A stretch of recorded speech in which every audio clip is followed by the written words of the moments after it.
Listen to Joystick, Neo Geo, Neo Geo.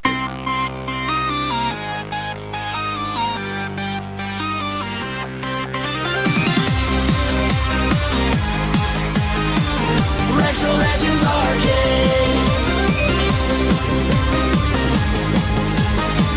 Retro Legends Arcade. Clank, clank, clank. The machines never fade. Neon lights buzz in the haze. Joystick dreams in pixel mazes. Fingers dance, electric craze. You win, you lose, the screen displays. Retro Legends Arcade,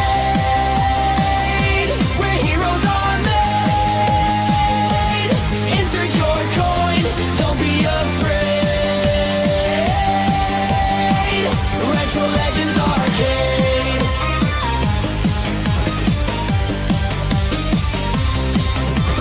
Pinball clatters, jackpot rings, 8-bit world where power springs. Twitches hum, the chaos sings, forever young on timeless wings. Press start to play. The night won't decay. Retro Legends Arcade,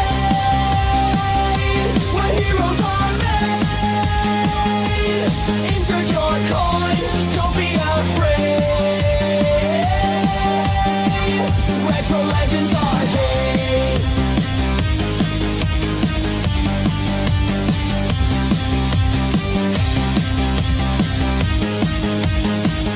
Retro Legends Arcade.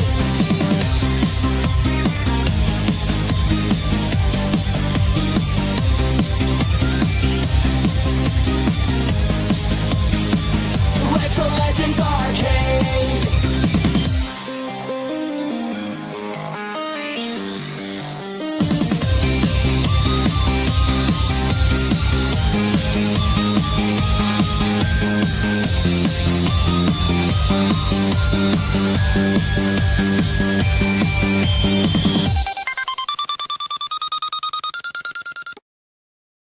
Hello and welcome to the Retro Legends Arcade. We have a massive show planned for you tonight with a very special guest. I'm so proud to have him on the show. Let's welcome Gamesboro to the Retro Legends Arcade.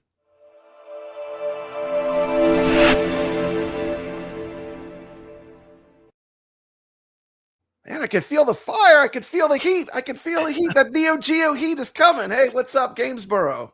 Hey, man, thank you for having me on the show. The legend himself, Papa Brad, letting me on the show, letting me talk to his audience. Thanks, man. Appreciate that. It is so great to have you on your show. On the show, I love supporting new content creators. You're watching the Retro Legends Arcade. This is the official Gamesboro edition. Let the games begin. Welcome to the channel. By the way, where's the name Gamesboro come from? So I owned a video game store that I started in 2008 in Statesboro, Georgia, across the street from the campus of Georgia Southern University when I was going to college. And while I closed the store in 2013 and I live in Florida now, I still I just kept the brand and kept it alive because I still got the radio. I've still got a radio station.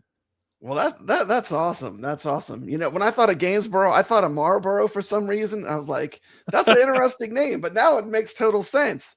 But anyway, I haven't been a smoker in a long time. Yeah, well, that's good. That's good. That's good. So now it makes sense to me. But the one thing I've noticed your channel, you're doing some fantastic Neo Geo content. You got 650 subscribers. That is criminal. We need to get this man to 1,000 or at least get him rolling. So if you watch my stuff, you're going to love his stuff on Gamesboro. The topic I want to talk about today, though, is I watched this video and I reached out for you to come on. This video that I watched was called Neo Geo AES Plus versus Modern Consoles, $90 you'll gladly pay.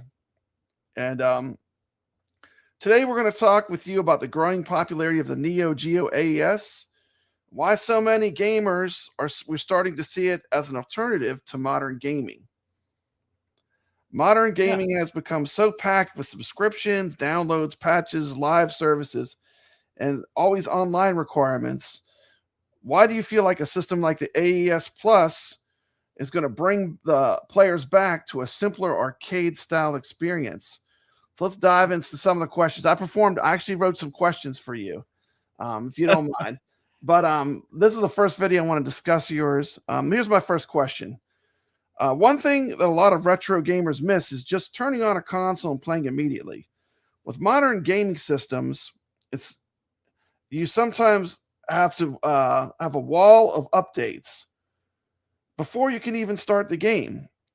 Was the instant plug and play nature of the AE Plus one of your main goals that you think make it so attractive to modern gamers? What do you think? I do. Right. I think that people, a lot of people are really tired of getting incomplete games when they buy them, and then having to wait for updates online. A lot of, I feel like, I think years ago people really wanted online play, and getting internet access for our games has kind of been a monkey's paw, you know. So while on one hand, we did get our online multiplayer that we craved. You know, we don't necessarily have to be sitting right next to each other anymore.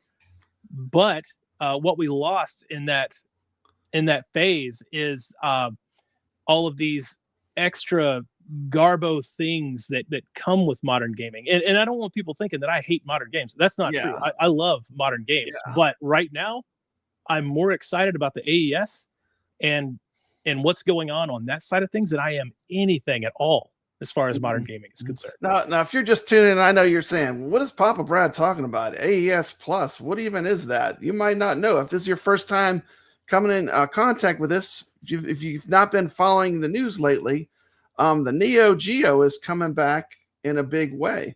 And it's called the AES Plus. Let me have a quick video. I want to show what we're talking about. This is going to be coming out soon.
You know, a lot of gamers today were frustrated with the digital ownership issues, downloading online from online stores, subscription models.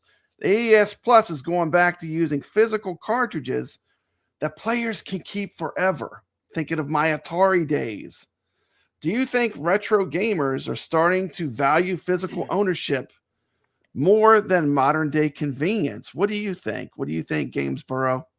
I think there's a lot of that going on. People are tired of getting their stuff clawed back, because like with online stores that they go out of business, like I don't know if anybody's tried to download a game for their Wii in the last few years, but that's gone. So yeah, you anything buy it that- online, and then one day they just decide, oh, it's no longer on the store. And worse, you can't even download it anymore, even though you bought it. It's gone forever. If it's not already downloaded on your machine, you just lost that game forever. And to me, I mean, I am becoming, as I get older, and I'm an older person, you know, I'm well into my 50s. And as I get older, I value the simplicity of taking a cartridge, plugging it in the machine, and just playing the game. And then I don't have to worry about them taking it away from me. Plus, I know the game has to be complete. With the online thing, getting back to it, how many games ship where they're not even finished? They're like, well, we'll add to it after you have the game. We're going to keep working on it. And you get like a rushed out, halfway working game that's not even a full game, you know, with a lot of modern games. Yeah. I had, I think back to Halo Master Chief Collection, and I know that was like over a decade ago, but still that one still cut deep. I got that game the day that it came out, and like the word wasn't out yet that the online functionality of that game was totally broken. And I had taken my router apart, and I went and bought another one and plugged it in and kept trying to figure out what was the problem. And it was just bad at launch. The problem wasn't you. The problem was the game. Yeah. You know, the problem was the game. I'll never forget that one, because that cost me some money to do all that stuff. And and it did not fix the problem. In fact, they didn't fix that for years. But I mean, great game now, but that's exactly the point. We shouldn't have to wait. Bring out a complete game. Don't try to shortcut. Send us a complete game. And you know, when a game's on a cartridge, there's no updates. The game is the game, right? That's and right. If you're not familiar with what we're doing here, I'm on live YouTube with Gamesboro.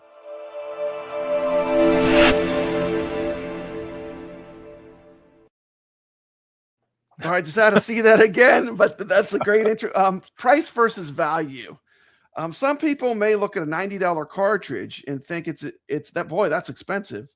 But others agree it's already cheaper in the long run than modern gaming subscriptions, DLC, and microtransactions. How do you respond to people questioning the value of AES Plus games? This is a great topic. Yeah, it is. So different people see it different ways. And I think because we're seeing so much of that debate is from one side all the way to the other, that means that they're pretty much hitting the nail on the head for what the price should be. And I'll tell you, I'm willing to spend $90 on a game that I know the game. I know what the manufacturing process looks like for those games that they're bringing out. And I know it's expensive to manufacture those games. It's not like it's just a digital download. Yeah. So like, I know they're not making a ton of money on the individual cartridges, because those are two different PCB boards in each cartridge, with chips on it, and they have to work in tandem. And it has to work on original hardware plus the AES Plus, as well as being compatible with memory cards and everything else that worked on the original system. So I think with that, I think it is worth that $90, and because it's also giving you that real experience that you're not going to get anywhere else. Like, you can play these games on emulators and that kind of thing, but you can't. You're not going to get that one-to-one. AES or MVS. MVS is the arcade version. I'm sure you all know that because this is an arcade place. MVS version of those cartridges that when you hit a button, instantly reacts on the screen. It's not going to be the same as emulation. They use real ASIC chips. And that's the thing I love about your channel too. Like, you explain stuff really well. Like, you know, it's important. Like, some people, they might not know what the MVS is. So like, explaining it really well is what makes your channel such a great resource. If you're into Neo Geo, I mean, I'm learning so much as I go. We have Devastator Omega with a great comment. In modern gaming, you're paying a full price for fake ownership. Want to give a shout out to the #1 pinball player in the world. This is the #1 player in the entire world at AtGames Pinball. Mad Ben Hand, greetings, Papa Brad in chat. This is the #1 player of AtGames Pinball. Wow. That's crazy, huh? Look at that. That's awesome. Yeah. We got the legend here in the chat. Listen to us geek out about Neo Geo. But the Neo Geo, it's all about the games. I mean, you look at the games that are coming on behind you, like they're all great games, right? The library is just packed with killer games. Yeah, and the 10, like I've got 10 on rotation in this background, and it is the specific 10 that are in that package that you can buy with the Ultimate Collection, and you get them all together for $1,000. If you can order it through their website, it's right now you can't. But let me give a shout out to Papa Brad's affiliate links to Amazon, where you can make his Christmas very special. Oh yeah, I'll have Christmas in November if anyone orders one. But yeah, but that would be great. I just started the affiliate thing, but yeah, if you're gonna order it anyway and you want to help the channel, that's a great way to help the channel. I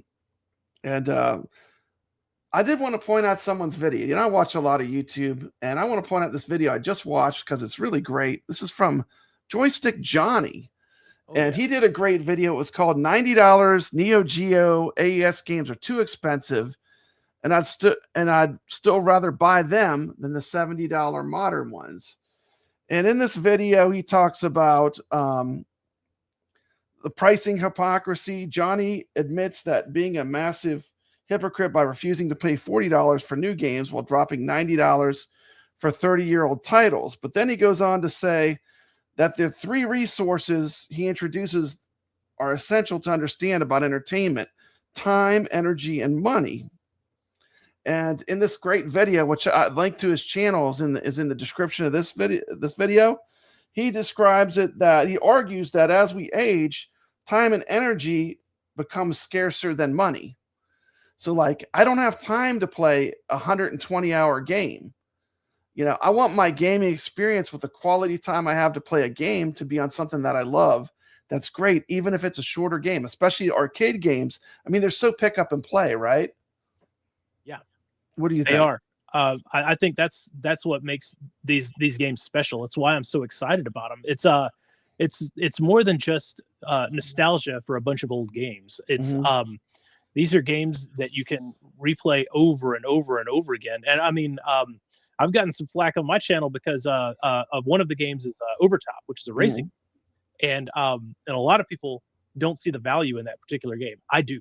I love that game because it's something you play over and over and over again, shooting for high scores.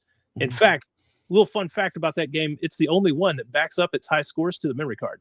So that's cool. Out of anything on the Neo, you know. And in the JoystickJohnny video, he also talks about Metal Slug 3, and that it doesn't have a lot of modern bloat. Modern games are awfully promised 300 hours of content, but for a busy adult, that's debt rather than a feature. I mean, that much time to sink in a game is difficult. If you look at a game like Metal Slug 3, he says it offers a high intensity, short burst with tons of replayability with a limited amount of time invested. So I think your time is important as an older gamer, as someone who's always loved arcade games. I think that's a key part of it. I can pop into a game, put on a game that I love, and enjoy it instantly. And it's not a time soak. And let's face it, Neo Geo, I mean, they were the Rolls Royce of the console and arcade. But arcades, everyone saw that big red cabinet in the arcade. And by the way, tell us, do you actually own a real Neo Geo cabinet? I do. I've got a full size big red 2-slot, and that I cherish. I had arcade machines from when I closed my store, and over time I got rid of all of them with the exception of that one because I'm so passionate about those particular titles. And Joystick, he brings up a great point when it comes to time. And in my day-to-day, it's much easier for me to hop over there, turn on the arcade machine, and blast through a game for 10 minutes, 15 minutes, 20 minutes, and then boom, go to my normal activities. Or if I work from home, so sometimes I'll take a break. I can play that really fast and hop back on work and keep on trucking like nothing happened, especially on those stressful days. It's great. And going back to the value proposition, I mean, the Rolls Royce of games was also the price. I mean, when I was in the 90s, I remember owning a Neo Geo was like representing more of a childhood dream. Like no one had the Neo Geo. It was so expensive that, I mean, I saw it in the game stores, but I never got a chance to play it. You're paying $90 now feels like a bargain compared to the original $200 price tag for these games in the 90s. So it does trigger a little bit of an emotional buy response because these games are so exorbitantly expensive, especially for some of the more collectible ones, which could possibly come out at a $90 price tag. Yeah, and with inflation, that $200 would be a lot more today. So so $90 is to me is right on the money. I mean, you're gonna get a lot. You're gonna get a lot for it. It's actually a good value, and you look at it as a collectible. I mean, it is like just the way it's packaged and presented. I mean, I think it's super collectible. I mean, it's just like a premium format, you know, that gigantic case, that enormous cartridge with the two boards in it. Yeah. I think, you know, it just oozes like quality. And here's the thing, like, it's expensive, but this is the exact arcade experience. It's the actual same boards.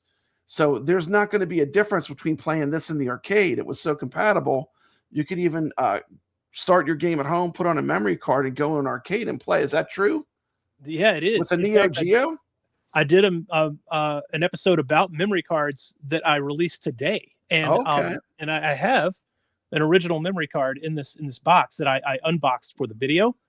And the crazy thing about that Rolls Royce that you talked about, it's a diamond amongst gravel. It's it's a Rolex when everything else is a Timex. It's welcome to the show.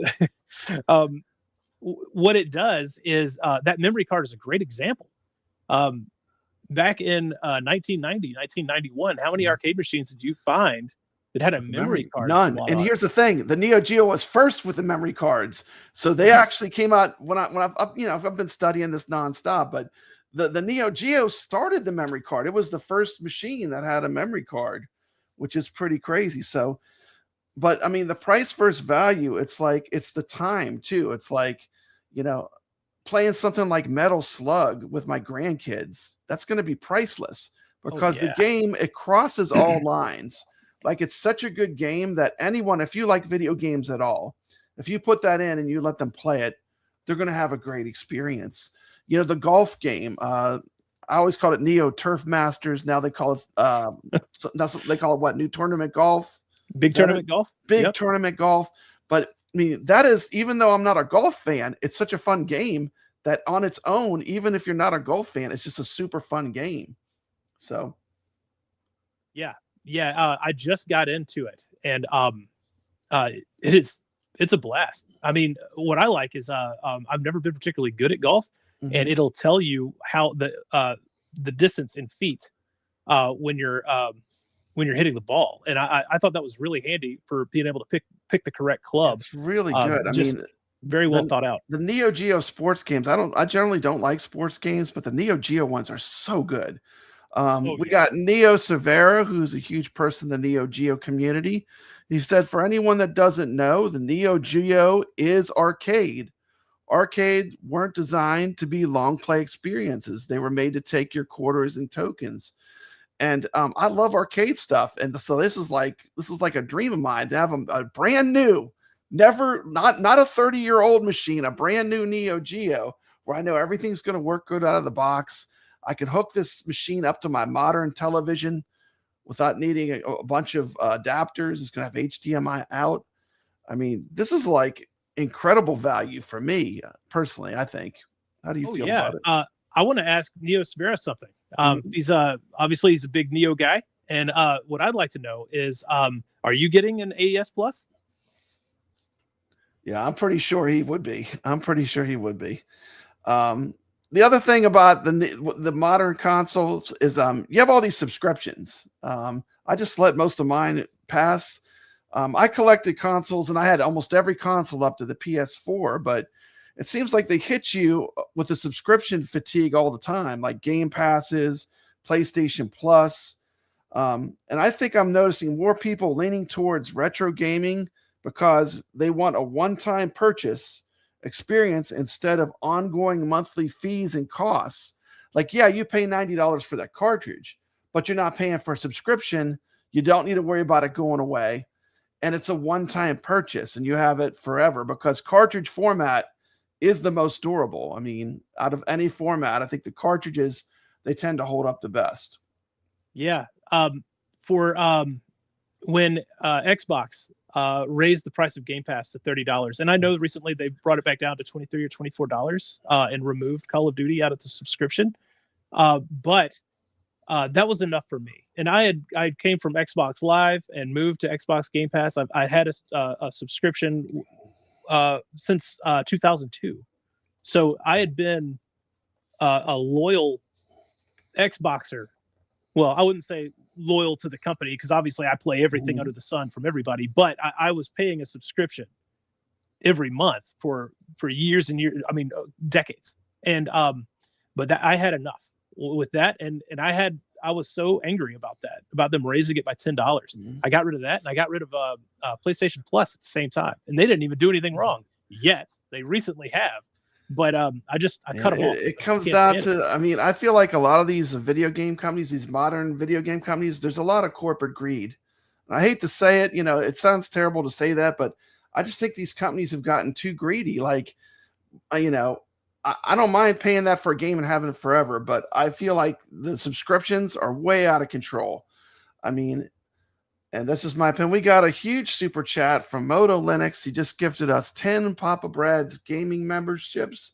Thank you so much, Moto Linux. We're going to talk about him in a little bit. Let me play a quick little video. I got to be careful because my videos, some of them have been a little bit too spicy. I'm getting a little bit of warnings from YouTube. So let me find one that's not super spicy. Let's see. Let's go with this one.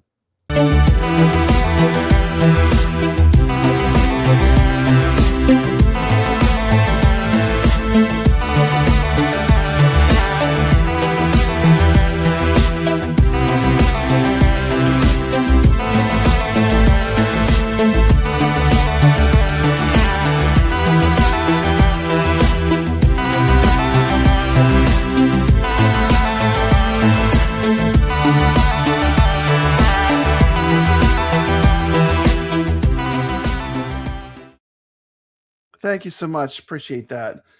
We have a message from Devastator Omega. Hey guys, here's some $10 DLC sold as a patch to fix our broken incomplete game. We sold you at full price. That's exactly what I'm talking about. That's brutal. Almost all of it that's wrong with modern gaming, except for also now you have to watch ads in your game. We're going to put some ads in there just because we can. But anyway, let me go on to my next question because I did the script, so I stayed on topic here because I do want to. I do value people's time. I do want to stay on topic. So the next topic I wanted to talk about with you is the future of retro gaming. Do you think a system like the AES Plus represents a growing movement where gamers want simpler, more focused experiences again? Could retro-inspired hardware become a bigger part of the retro gaming industry moving forward? What do you think, Gamesboro? I think that this is gonna start a trend, and I don't know if anybody else is in the same position that SNK is with their library being the Rolls Royce and the value associated with that library. Nobody else really has it at that level. As an example, Metal Slug is multiple tens of thousands of dollars for an original copy on the AES. But I do think we'll see, like, there's a good chance that we'll see Sega try to do the same thing with their library. But I think the future of this is with where it's headed. If we do get what we want, the limitations of the Neo Geo, and if we get new development from indies and others, hey, anybody that wants to make games, I'm all for it. Using having to play ball within the limitations of the hardware means that we'll get a better, more pristine experience, and that's something that I think is kind of a lost art right now. We got a $1.99 super chat from the Steps Turbo Show. I was on her show yesterday. Happy birthday to you, Steps. We all appreciate you. Let's hit you up with some Neo Geo love. Neo Geo, Neo Geo. 4 white buttons and 2 joysticks. Neo Geo, Neo Geo. Cool red cabinet, name that dick. Neo Neo Geo, Neo Geo. 4 right buttons and 2 joysticks. Neo Geo, Neo Geo. 2 red cabinet and a stick. All right, all right, all Amazing. right. Neo Geo, Neo Geo. So the next, I want to talk about some more of your videos. If you're not aware who this is Gamesboro. He has a channel here on YouTube. Definitely, if you like my content, if you like Neo Geo content, I'd definitely check him out. Also check out JoystickJohnny's dropping some really good videos. Next topic I wanted to talk about with you was, yeah, it's a big deal. It is a big deal. And for a lot of the things we just talked about, of course, the physical cartridges. Tell me about no internet garbage, because in this video you're like, no internet garbage. Tell me what that comment was about. Really, it all comes down to, and we've hit on a few of the topics already. But anything outside of multiplayer that these companies are really doing with the DLC, with online play, yeah, subscriptions, DLC, license renovations, yeah, all of that. Oh, one is being able to brick your console because you did something, because you're modding it. You used it the way you wanted it. Use it the way you want it. I mean, like, that's insane.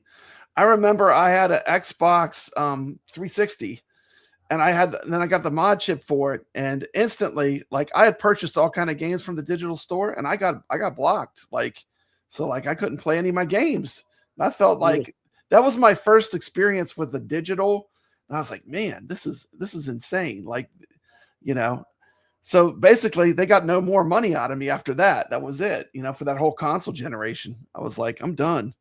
Yeah, I hope we get something. And I mentioned this, like, and this is more of a pipe dream than anything. But if we can get like an X-band like device to that goes in between the cartridge and the system, that'll allow us all to meet up and play online.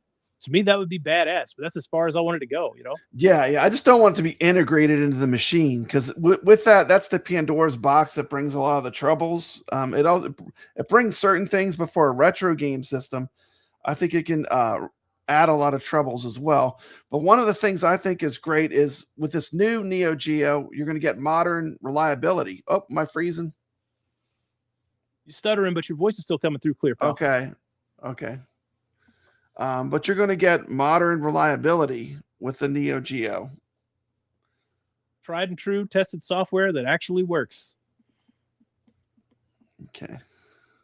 Let's see if I'm back. Am I back? Okay. Looking good. You can have the nostalgic tactile authenticity. It's going to have those like original controls. I never had an AES. If you had an AES, or do you just have the arcade? I just have the arcade, but I had a couple of friends that had AESs, and there are particular sounds with the way controllers sound, and I mentioned that in one of my videos. You get a fighting game, you hear some sticks, that sound that they make, that clacking of the sticks, right? That's right. Those arcade controls. Yeah, the gamepad. Man, that's something special when you that clicky stick, because it uses it's got switches inside, micro switches. So, it's like having a tiny hardware. Yeah, anybody that ever used a Neo Geo Pocket Color, it feels kind of like that. So it's awesome. Like it, as with everything, premium experience. Neo Severa with another good comment. There's a movement and desire for physical in an age of subscriptions and digital. No longer owning anything but ones and zeros, and nothing is more physical than the Neo Geo. And I think this is great. I would love to see too eventually, like if they could, homebrew would be good. If like we could get people making their own games. Speaking of people that make games, Obsidian Contraptions here. Welcome to the stream. He actually makes games. He does music and stuff for games. But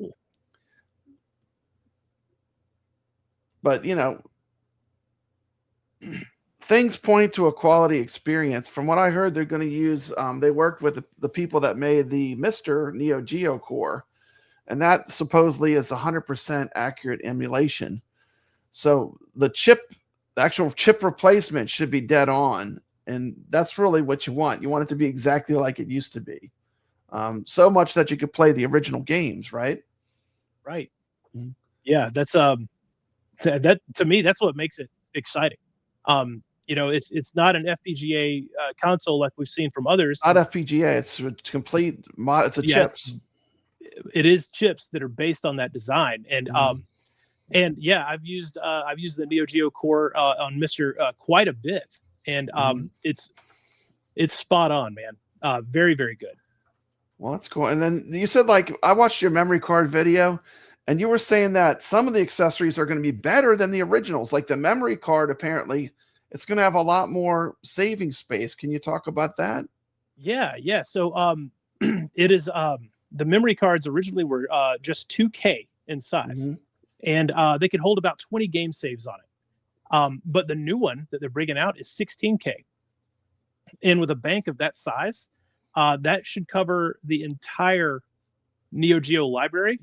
As far as anytime you want to save a game on just one card, that should cover everything. Like, unless the only reason that you might want another one would be is like if you had other family members, or you wanted to have multiple save games from the same game. Yeah, and the thing is, I love about this Neo Geo too is like it's community growth. Like you're seeing a lot of new people. Like at least I know my channel, I'm getting a lot of new viewers that love the Neo Geo. And as more people get into this ecosystem, it's going to lower the barrier for new collectors to join the Neo Geo niche. Before, you practically have to be a millionaire to be able to collect these Neo, or you have to be super wealthy. It was for the super, super wealthy people to collect. It was not something you could collect. So I think this is going to lower the barrier, and more people are going to get into Neo Geo. Also, more people are going to discover all these great games, right?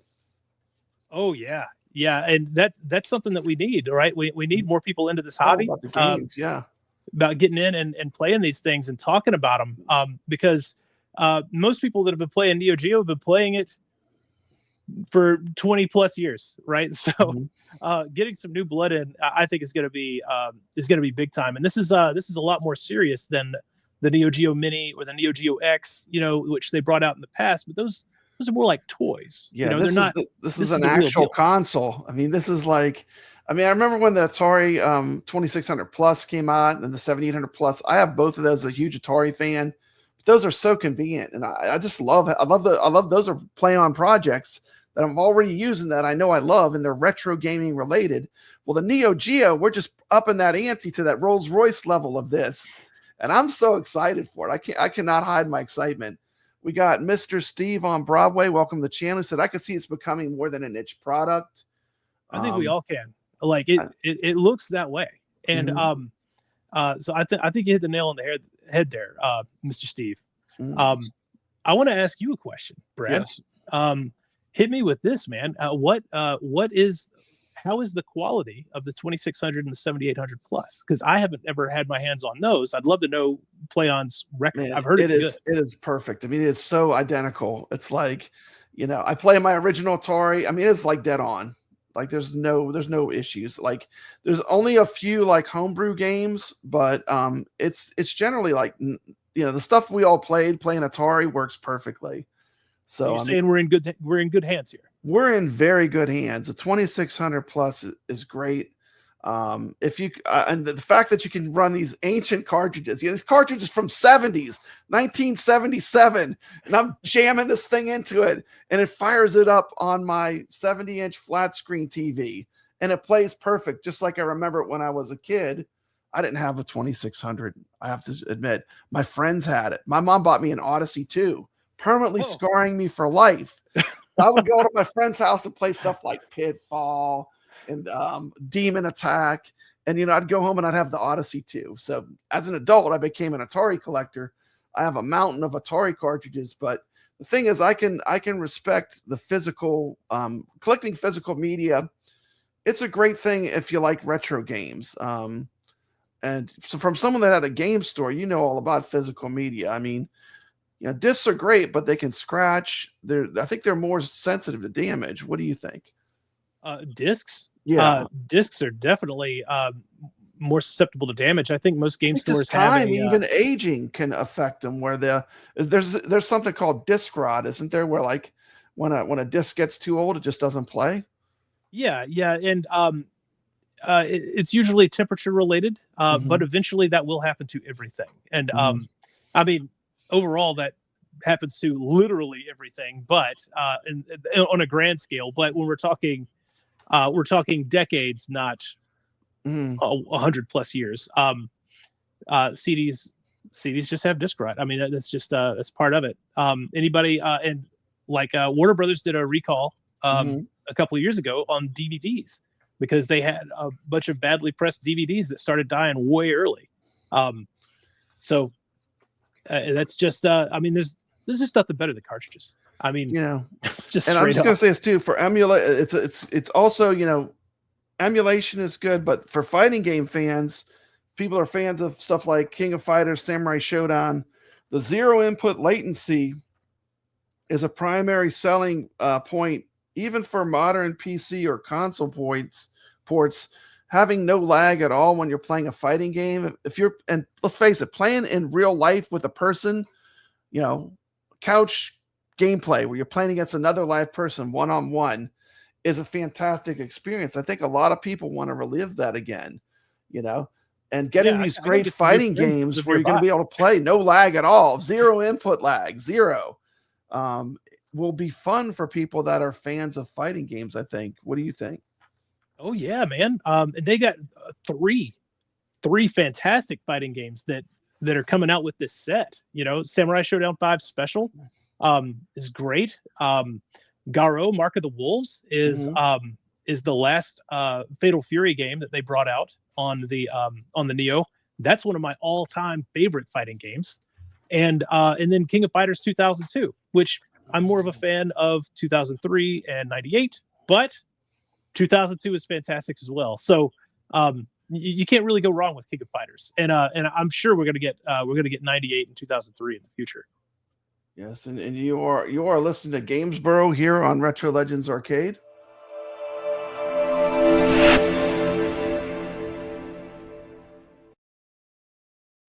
In case you didn't see it, he's bringing the fire. Welcome back. love your logo. That's so cool with the fire. And by the way, you are the best dressed man on YouTube. Every time I watch, I was like, this guy.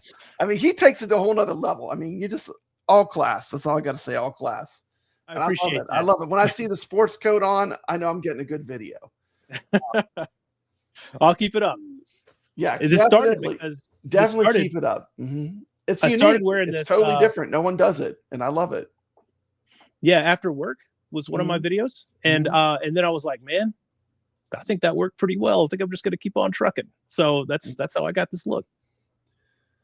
Let's see. To put it in perspective, Neo Severa says $90 today is like $40 in 1994. Even SN Super Nintendo and Genesis titles topped $79. Okay. We got Crane Live on YouTube saying that we're going to be talking about Crane Live on YouTube in a bit. He says, I like the Fire Lion. I do too. And so let me go back to my slides here. And thank you so much. That was all my pre-done questions. So now we're just going to get the jam and talk. Okay. But let's talk some quick facts. Video, all NES, AES Plus games ranked. You ranked the 10 games. I'll start. My favorite game. Oh, okay. Let me take that down 1 second. Me lose my place. Okay. My favorite game that's coming out of the 10 games is going to be, and I know it's very probably typical. My favorite game is Metal Slug. That will be my favorite. What would be your favorite game of the 10 games that are released? Of the 10 games that are released, it's going to be oh man, that's really tough, but I'll hit you with what I'll go with the top one. Garo Mark of the Wolves. Garo Mark of Wolves, a fighting game. So you got a run and gun and a fighting game, but two absolute, I mean, S tier, some of the best arcade games ever made for sure. And by the way, if you want to see all the games ranked, you can go to Gamesboro's channel. Man, look at the views you're getting to 2.2K views. Isn't that fantastic? That's got to feel good. Yes, like because I went years of getting. I made a bunch of Game Genie videos that I had like 30 people watch. You know, So this is the huge crazy compared thing to about that. my channel, I'll do a live stream with Steps Gaming, and I'll get like, what is this one? 26,000 views. And then I'll go around and film myself playing an arcade game, and I'll get like 30 views or 20 Oh, views. So like, but that's the thing. I don't really care about the views, but it is nice when they come, right? That's a surprise. Yeah, it And makes you that feel just good. shows People wanna watch how what you're it talking shows about. how excited people are for the Neo Geo. It's incredible. But you can check out he ranks all 10 in his video, and I would recommend you do subscribe. Check out the videos on his channel. Another video that you did was accessories you may need. I'm kind of interested in that, if that MVS to AES converter is going to work. Oh yeah, hey, I've still got that sitting right here next to Mhm. me. This dude right here, I mean, this guy is like ready. I mean, he's ready. Send him one first. man. I'll try it as soon as I get one, man. First day. You know, the thing is, if that works, then there's like a cartridge. I think it has 161 of the games in it. Do you know anything about that cartridge? Do you have that cartridge? I know you have the arcade. Do you have that cartridge? I do have that cartridge, and I have a Neo SD Pro, and then I've got about 29 actual MVS games. Okay, so you've been collecting the Neo Geo arcade for a while.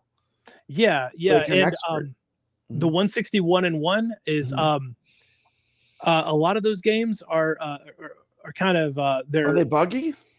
Some of them are buggy. I think Strikers actually is one of the ones that's really buggy, and they may have fixed it on a revision. I don't think they have. It seems like it's the same cartridge that they sell, but but it and what happens is the bullets will start to glitch out the longer you play it, if I remember correctly. And I think that was Strikers where that happened. And but it's how they put the games on the cartridge, and I can't remember all of the details on why they're kind of messed up. And a lot of them are the same game like 5 times because it has different versions, modified versions of the game. Yeah. Okay. So, but some of the games work, right? Some of them work perfectly and some don't. Right. Yeah. It's hit and miss. Some of them are A-okay. So don't really think that you got to get 161. Is the flash card better at running the games than doing the 161 cartridge? Oh yeah.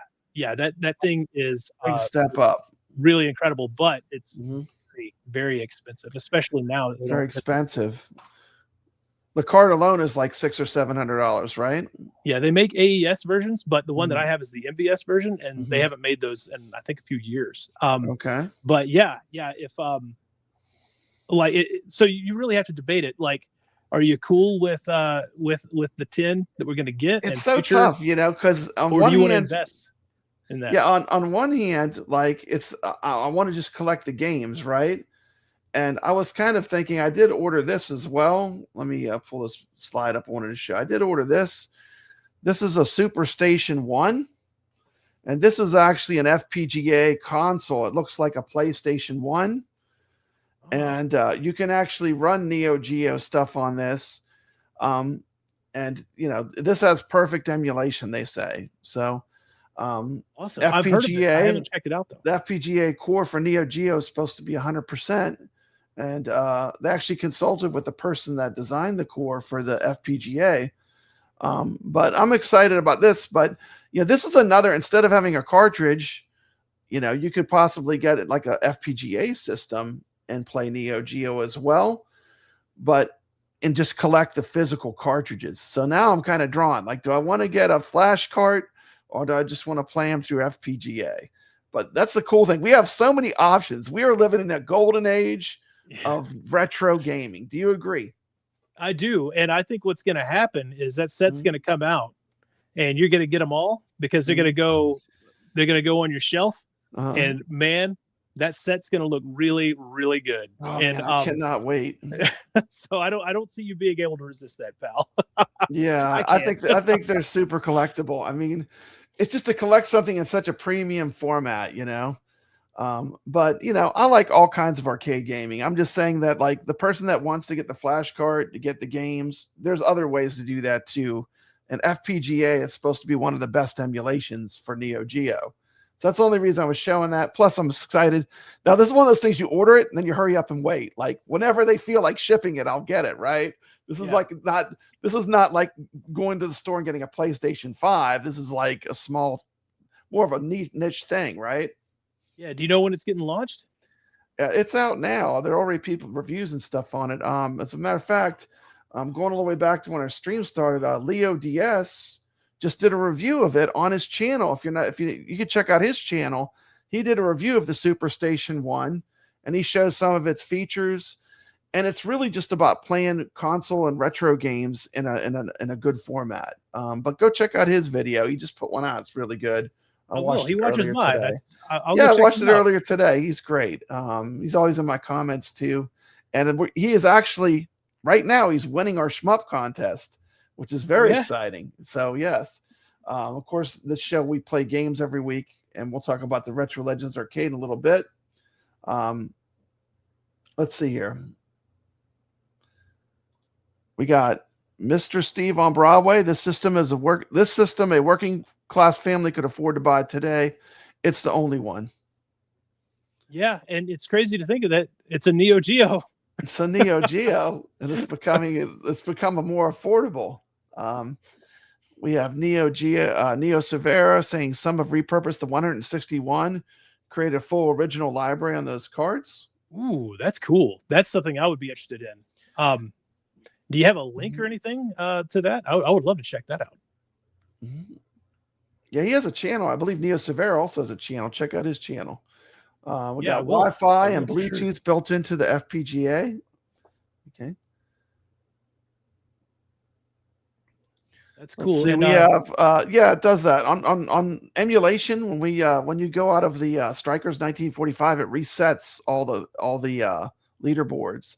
Is it the same way with the cartridges? I don't know do you have that cartridge? Strikers 1945 Plus? I have it on my Neo SD Pro. So I can test that and get back to you on that and give you a straight answer. But I'm pretty sure no. Did he say that one of them did save, but Strikers doesn't? He says when you reset it, you lose all your high scores. Is it the same way with the cartridge? Yeah, but he's saying Pulsar. On Arcade it saves my leaderboard, and Strikers 45 Plus it resets. I'm gonna test both those with the actual cartridge. Oh, cool. I'll get you the answer. If you reach out to me, I'll get that. Yeah, go check out his channel. If you don't know what we're doing right now, if you're just tuning in, we're here and we're talking with Gamesboro, who is has a great YouTube channel here on YouTube. Let me take a comment down real quick so people can see it. Go subscribe to his channel. I'm a subscriber. I like his channel a lot. Let's see. We've got I switched here. 1 second. I am the worst YouTuber at doing these slides, and we're talking, of course, we're talking about the Neo Geo AES Plus. Here's some cool pics of what we have to look forward to. It's a long way till November. You can pre-order these on Amazon. And they do have a gigantic bundle where you can get everything for $1,000. You order that from Play On Replay directly. I'm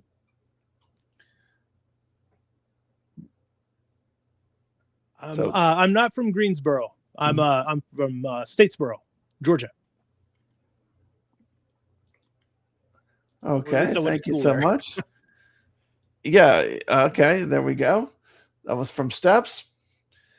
And great show, Steps. Yeah, the other thing I had a question about was I do have a Olds TV, but it does not have the line out. It just has cable. That's what I'm running my Ataris on. Yeah, it actually just has the cable jack.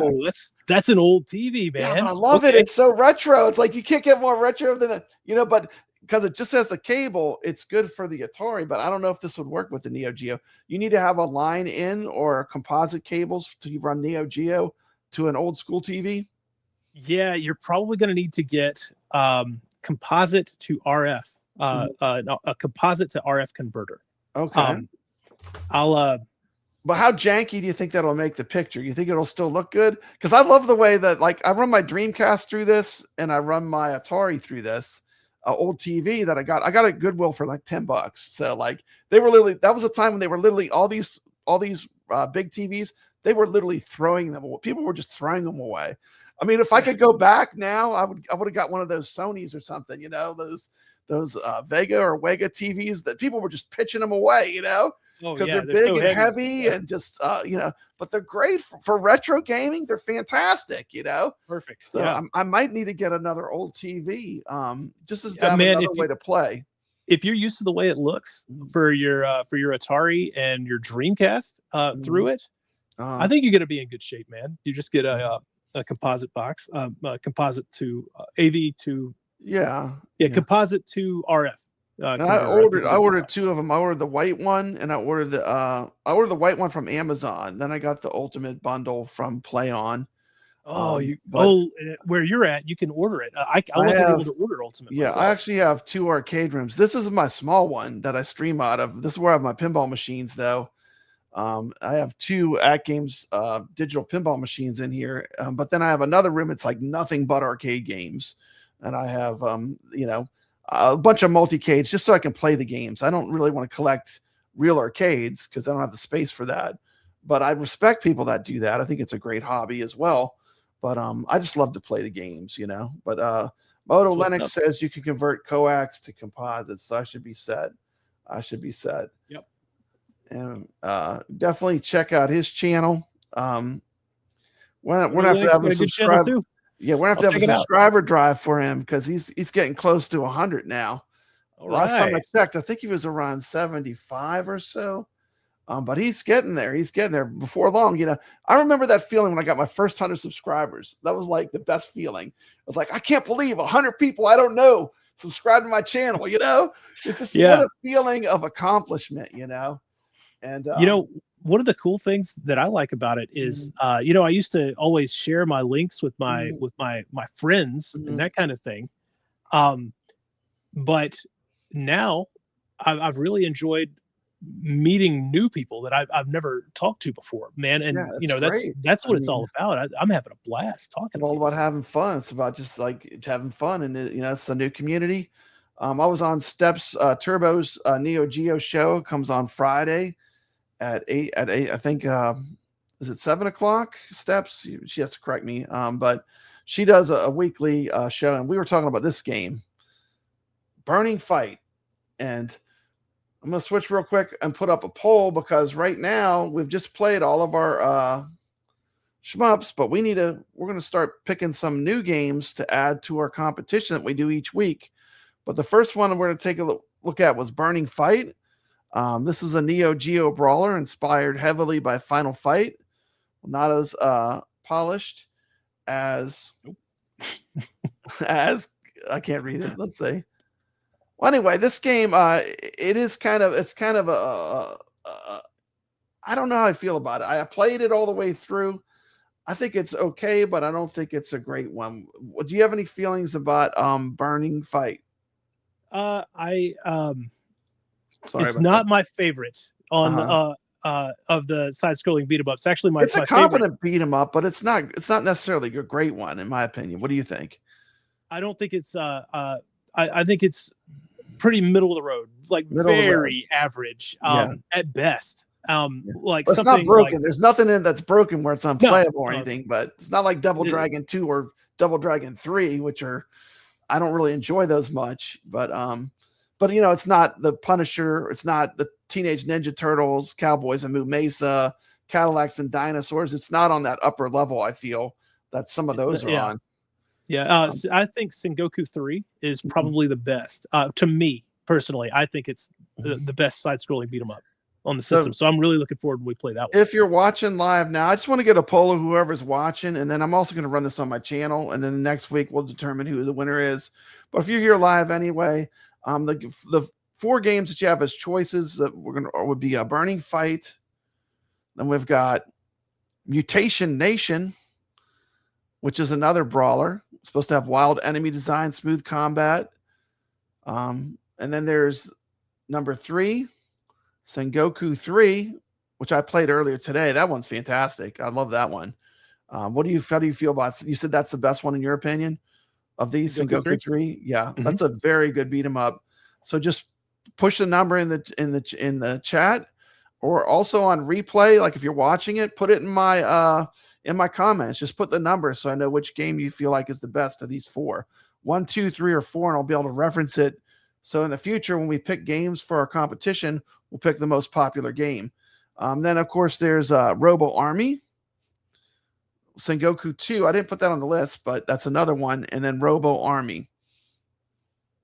So I can only do 4 choices. So Burning Fight, Mutation Nation, Sengoku 3, or Robo Army. And according to the research, they said Sengoku 3 was the best. Mutation Nation was 2. Sengoku 2 was 3. Robo Army, and then Burning Fight was at the bottom, rounding up the bottom. So please vote, and I'll leave this up for a few minutes. Let me go in the chat here because I can see the chat's going. Let's see. We have a question from Mr. Steve on Bravo. Let me see if this makes it better. You're getting your head cut off. That's a little bit better. I don't know where I can move. Can I move this box somewhere else? Let me see. There's a widget for it. Is this any better? No? Yeah, sure. It's great. I love it either way. It's Sure, fine. there we go. There we go. Now it's out of the way. Okay. I feel My like big head. I feel like the box was covering you up, but I don't want that to happen. And I'm glad you're here. So I see Gamesboro voted. Yeah, punch a number in. You can do it if you're on your phone watching. Just hit a number in the chat and let us know which one is the best of these. So we pick the best one for our next game. Yeah, if you hit the number, it looks like it automatically populates on the chart. Yeah, it automatically populates. I know this is going to be on my next list. Prehistoric Isle 2. I do like that one. I'm gonna put that on the next time I do a poll. Mr. Steve on Broadway says, will the system do component? Do you know if the AES Plus will do component video? So it'll do RGB out, and it's supposed to be compatible with other cables. And there is Neo Geo component cables through different companies, including oh man, I can't remember the name. I think is it Retrovision? HD Retrovision. Okay. They have a cable and a Neo Geo adapter that will allow you to use component. That's what I plan on doing. I've already got the cable and the adapter in the hopes that it'll work. And once I have a machine in my hands, I'm going to test that to give the 100% answer. But I'm willing to bet that it will work. We got Neo Severa saying it's okay to admit that not all Neo Geo games are good games. That's true. Okay, not great. About Burning Fight. So Burning Fight. Like I said, I got through the whole game, and it was competent, but it wasn't. I wouldn't say it wasn't on that higher level. I wouldn't say good. That's for sure. Okay. Let's see. We got Steps Turbo Show. Says, I don't think it's the best beat 'em up, but I had fun with Burning Fight. It was a good time. The Neo Geo needs a Streets of Rage banger. Streets of Rage is a whole different level. That's what I was talking about. Streets of Rage is a whole different level. But Streets of Rage, a banger to boost sales. And like you got to be careful with beat 'em ups too for like our leaderboards, because like I like Combat Tribes, but Combat Tribes has no scores at all. So like you can't do that. How are you gonna do? You can't do a leaderboard. The only thing you can do is play against someone live on a single quarter and play live and see who lived longer. But like there's no score to get off the game, so it's not scored. Certain games were like that. We have Crane Live on YouTube says Mutation is his favorite. Press that button so you vote. And I'm going to go ahead and throw this out there. I've never played Mutation Nation. I haven't played. I've only one of these I've played right now, and I know I'm supposed to be doing Neo Geo content, and I'm ashamed to say this. The only one of these I've played was the Burning Fight, and I played about 10 minutes of Sengoku 3, and I was like, yeah, this is a good one. Like I'm definitely at some point I want to play it more, So we just had someone vote for Robo Army. Thank you so much. So we got Moto Lennox. I remember reading System 16 and CPS 1 arcade games have similar hardware to the Neo Geo. Be great to see some of those games get ported to the AES. Hey, if there's a company out there that knows licensing, I think PlayOn's that company. because they're talking to everybody. So, you know, I don't know if that's in the cards, stuff like that in the future, but I know that there are really good ports of Golden Axe and Shinobi from Sega on that have been made for the Neo Geo, and I've got them on that flash card, and they're really, really good. So these things are not impossible. We got another vote from Sacro for Robo Army. Got Old School Gamer coming in with Mutation Nation. So no one's going to give Burning Fight, not even a pity vote. We don't even have a pity vote for Burning Fight. Come on, Steps. You're not going to vote for Burning Fight? It's okay. Well, I'm going to leave the poll up. We'll check with the poll again in a minute. This is just for fun. We did the 4 shmups, and I let the viewers decide the order. We played all 4 of the shmups to start out, and I let the viewers pick the order. And speaking of that, that's a good time to talk about. We're now on week 4 of our official shmup tournament. Let me play the trailer for that real quick. Geo fans, we are going to be playing 4 of the greatest shoot 'em ups to ever hit the Neo Geo in tournament play as we prepare for the launch of the exciting new AES Plus console. So let's take a look at the 4 games that I'm picking for us to play in preparation for this great console event. Games were voted on by our viewers. First pick was Polestar. The winner was Leo DS. Congratulations. Week 2 was Strikers 1945 Plus. Your very own Papa Brad took that one. Legends Arcade shout out to Old School Gamer, Ichabod Crane, Sacro, Potion Sword Run, and Steps Turbo Show. Week 3, Blazing Star. Retro Legends shout out to Leo DS, winner of week 3 of the Neo Geo Shmup Contest. 1 left. 5 now, last resort. Last shmup of the series, an awesome challenge. Drop your scores and the links in the description of this video. We will see you on the leaderboards. Retro Legends Arcade, it's all about the games. Let's have some fun. Free online leaderboards. No gatekeeping. Everyone can play. Come join the party. It's free, it's fun, and it's for the community. iScored links are in the description of this video. Just click on the link, it'll take you straight to the leaderboard. Shoot a photo of the game with the high score and your initials, and you're all set. Let's go.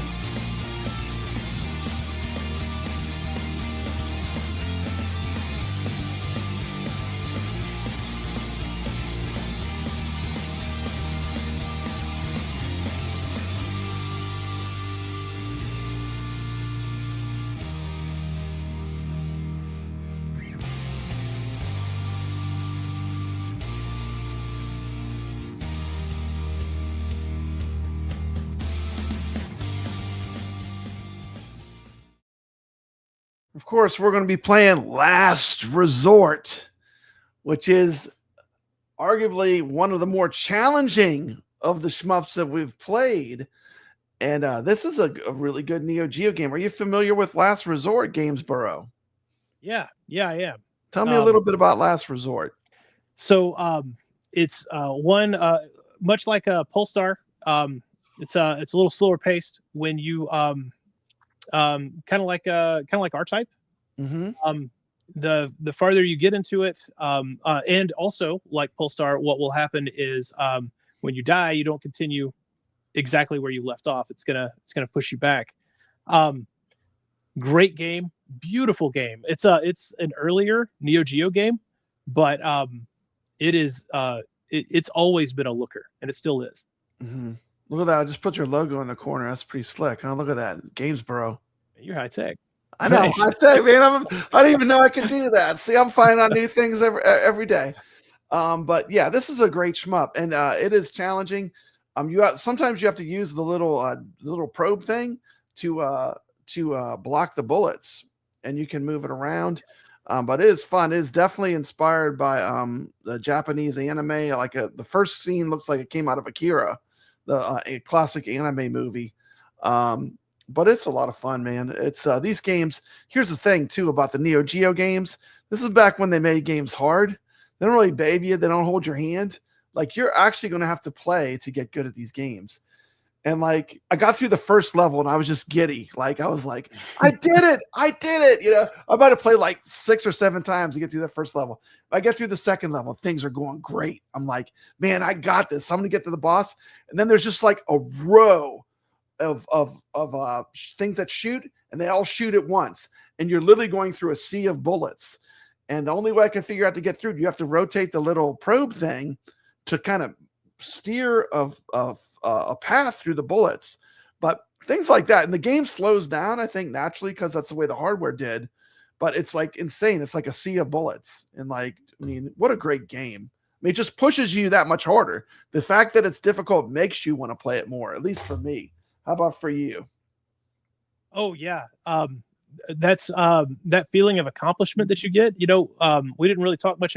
I don't think we brought it up really when we were talking earlier about modern gaming.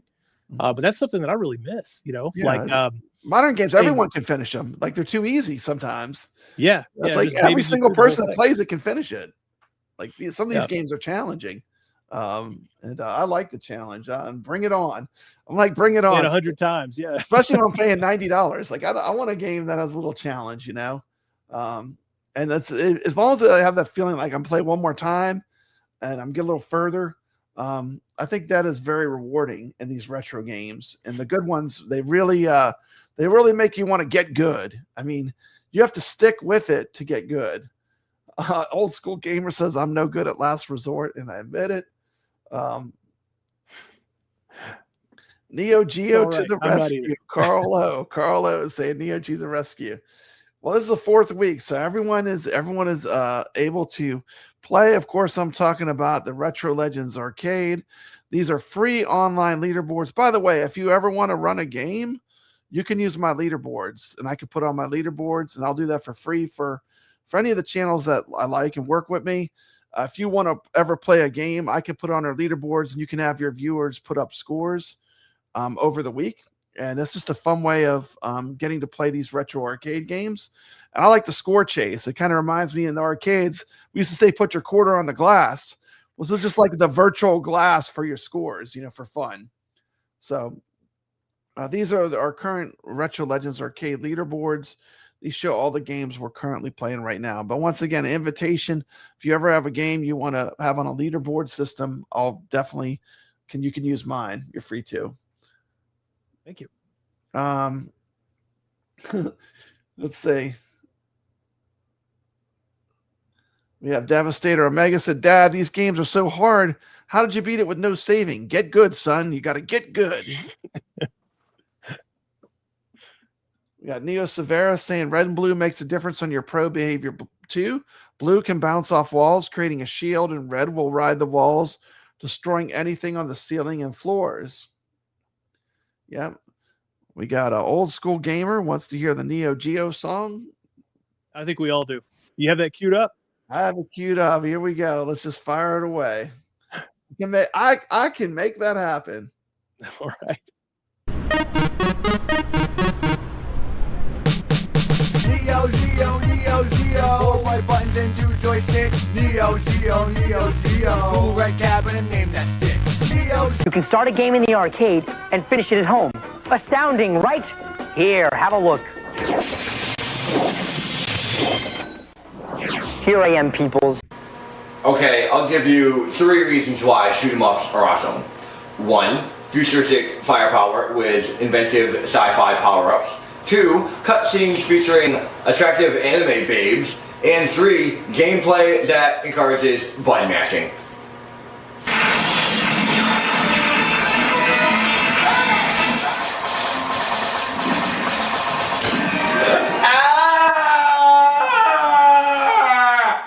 Oh, I can use this finger.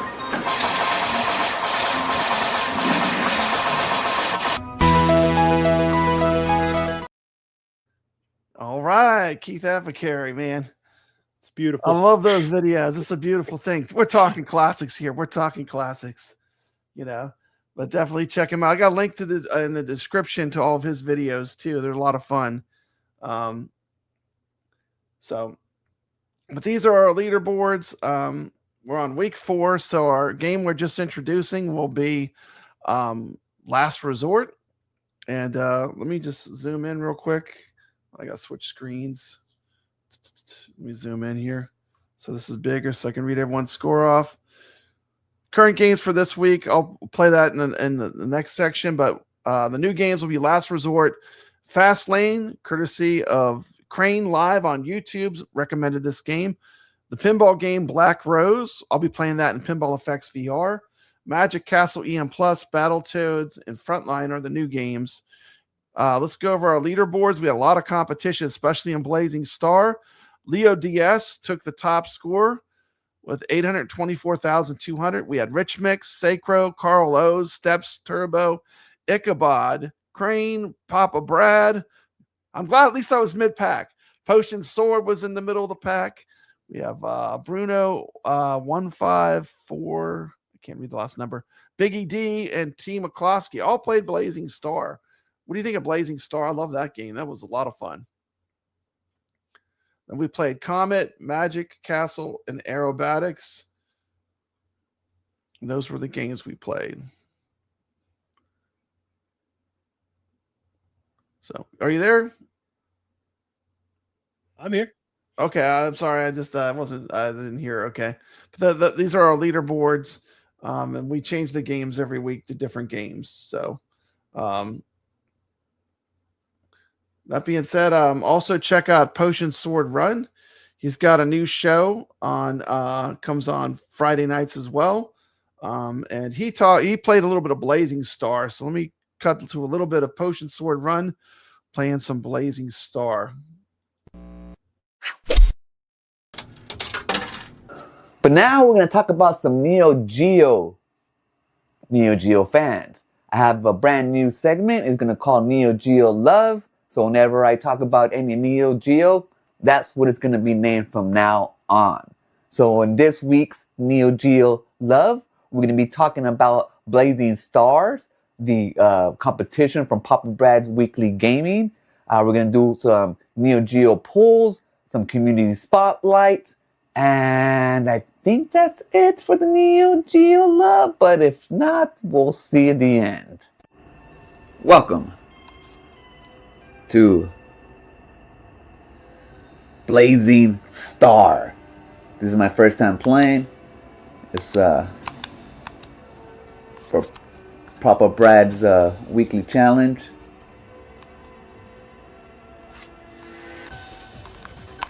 I'm playing on my emulation box. I didn't buy this one, but okay, I just want to try it out. You know, try it out before you buy type of thing. The other two I bought. Alright, I'm gonna... the graphics are pretty cool, nice and bright. Okay, these are bonuses. Okay, also I think we have a charge shot, it looks like, down there. What's this little life? I don't know what any of these little things are. Oh, can I shoot that thing down there? Okay, yeah, so, oh shoot, yep, you hold the button for, oh shoot, I didn't even look at I had target fixation on those bullets there. Oh, what happened? Did I hit the floor? Yeah, I don't know what happened there. I think I hit the floor. Yeah, you know what? I like this game. I like little shooters like this.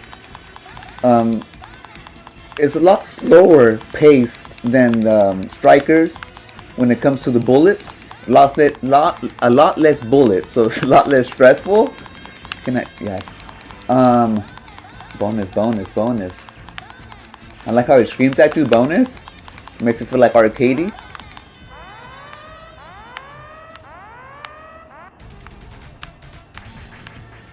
Oh, look at that. Ready?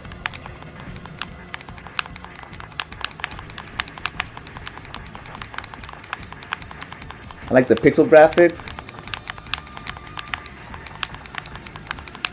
Oh, I don't know what the hell. I was looking at the background.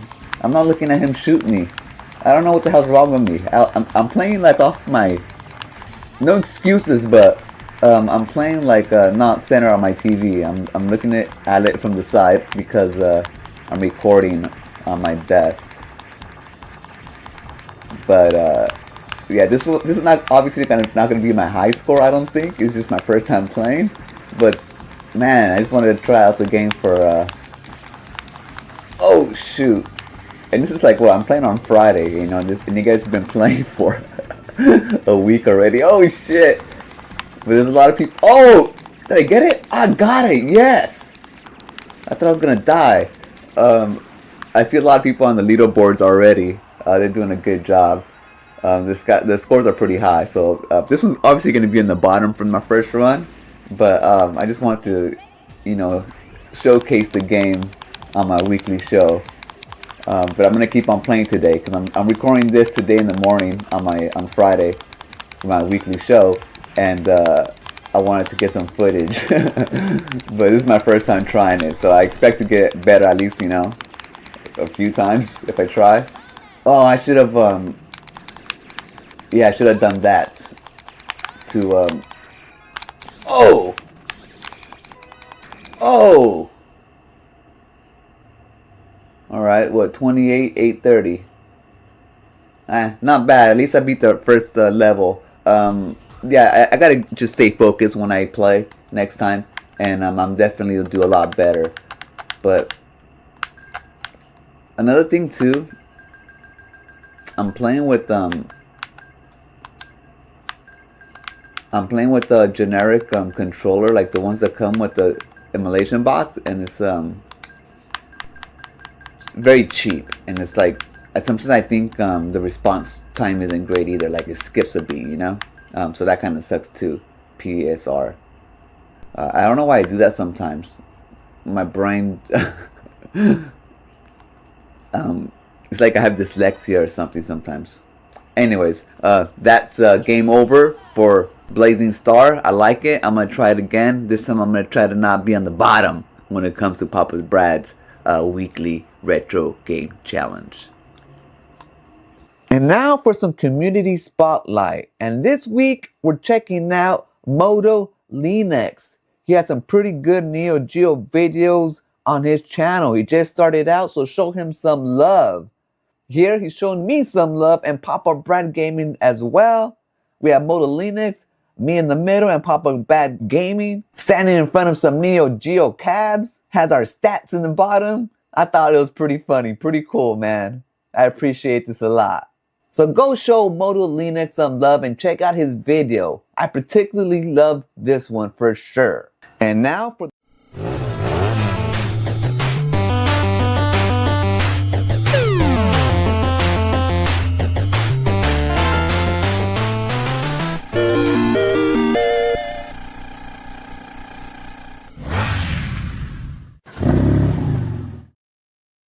Awesome. Thank you. That was Potion Sword Run. Check out his weekly show. That was just one little clip from it. He's got a full show you can watch every week. So that's good. I love watching these shows when I'm driving too. You can just listen to them or you can watch them on YouTube. Any shows you watch every week, Gamesboro? Well, I started watching yours last week. Oh, thank you. Thank you. Thank you. But yeah, I mean, I can't even think of any off the top of my head, you know. 1 second, I'll have an answer for this in just a second. I gotta look it up. That's fine. That's fine. Let me read some of our leaderboard scores. We played Comet. Sacro was the winner. Rich Mix was second. Mickey Yin was third. Bliss 21. Me, T. McCloskey, and Bruno 5477. Finally got the numbers. Thanks for playing, Bruno 5477. We played Magic Castle with Sacro, Wingo, me, Bliss 2121. Crane Live on YouTube. Haida Monk and Charlie, good playing. We had Aerobatics. Wingo won that one. Sacro, Ichabod Crane, Bliss 2121, me. and Charlie. We had Robot Deluxe. We had Sacro took the number 1. Charlie, Bliss 2121, Wingo, me, and Bruno 15477. We had Hayden. So we already got people playing the new games. We got in Battletoads. We got Wingo, Crane Live, and Bliss 21. Frontline. We got Crane Live on YouTube in the number 1 spot. The man to beat right now. Crane Live. We got Magic Castle EM Plus. And I put up a pretty good score on that. That's actually the score from my video that I did on the game. Black Rose, we got Sacro taking the lead with Mike Yoon with this huge. These are really good scores too. Those are gonna be hard to beat. Then we have Fast Lane, which we'll be talking about when we profile all the games. That game was picked by Crane Live on YouTube. Rich Mix, me in third, and Lord Donkey Balls. And he's on the leaderboards. Thanks for playing, LD. And then, to no surprise, Leo Diaz has already taken the lead in Last Resort. He can smell victory. He only has to win this one to win the Shmup tournament. So last week, week 4, that would give him 2 wins. So he wants this bad with the 85, 200. I'm gonna be honest. I played a lot of games to get that 72,500. That was probably I probably played about 9 to 10 times. But it is a very rewarding game when you get that one little step further. All of our games are single quarter play. No continues allowed. Drop that quarter. Get as far as you can. Links are in the description of this video. You can just use your phone and click on the link. It'll take you directly to where you enter your score. Just play the game, shoot a photograph with your phone, and it's really easy. It's the same system that arcades use. And that's our leaderboards for the week. So hope to see a lot of people playing. I'm probably going to talk some pinball. You can definitely stick around, but we're going to be talking probably a lot of pinball. And I know like you're more into the Neo Geo. You could stay or leave. Which one would you rather do? Okay. Well, I think it's probably time for me to roll out, but I do appreciate it. I do love some pinball, but I got to go catch the end of the Cavs game. It's playoffs. So okay. That was of course game.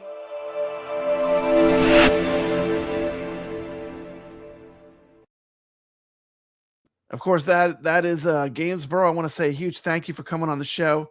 Huge fan of your channel. I'm gonna tell them one more time. Where can they reach you on YouTube? What's your YouTube official channel name? Is it Gamesboro? Oh, yeah. It's at Gamesboro. Let me. I do have a link in the description of the video. So just click on his link. It'll take you directly to his channel.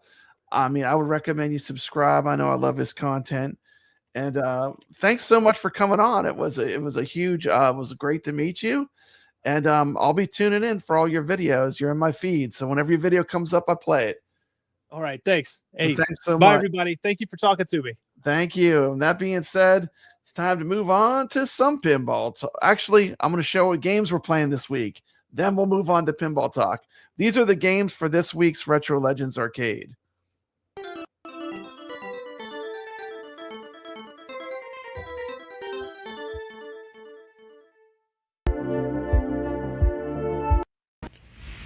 Released by SNK in 1992 for the Neo Geo, MVS, and AES systems, Last Resort is a cult classic, horizontally scrolling shooter known for its insane difficulty.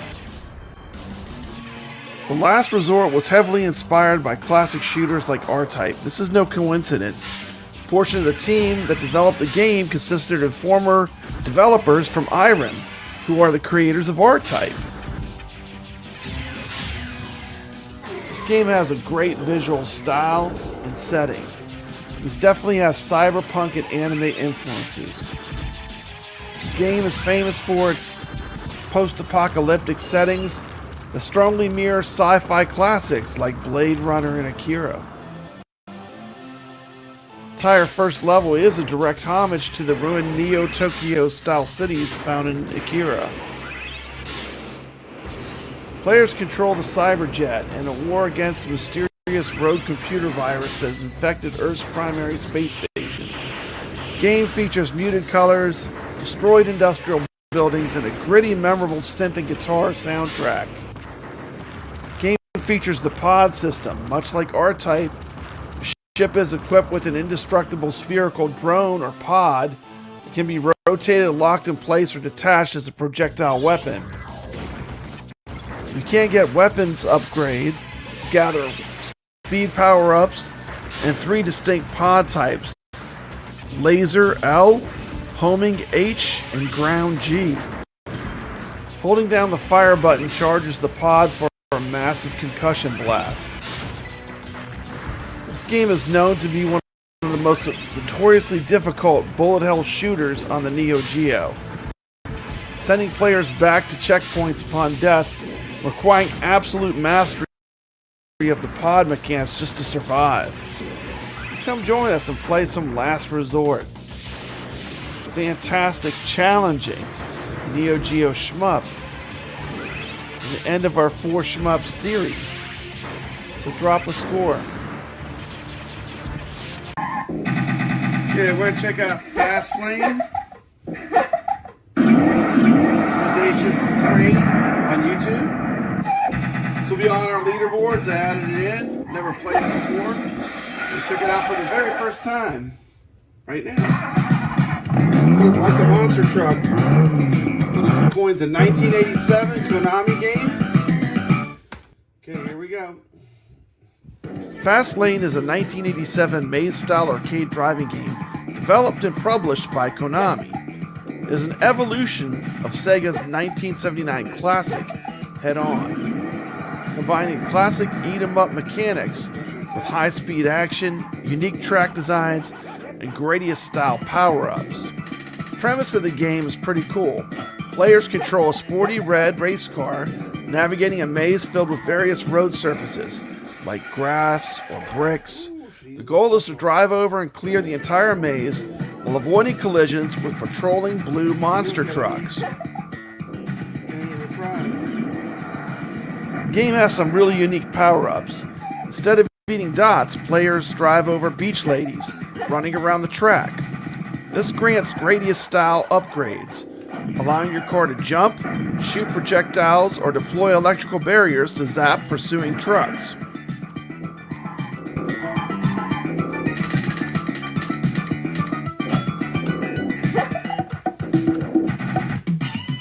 That was all the yellow.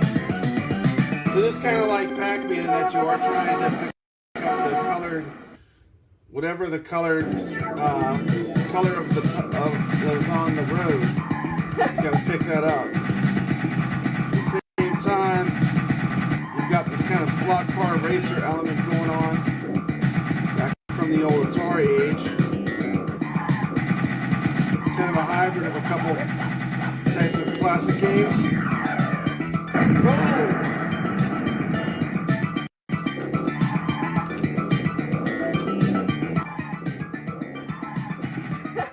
The game has a lot of different track designs. Fastlane expanded on the original head-on formula by featuring larger playfields, 3-dimensional track layouts, and more complex, trickier setups as far as track design.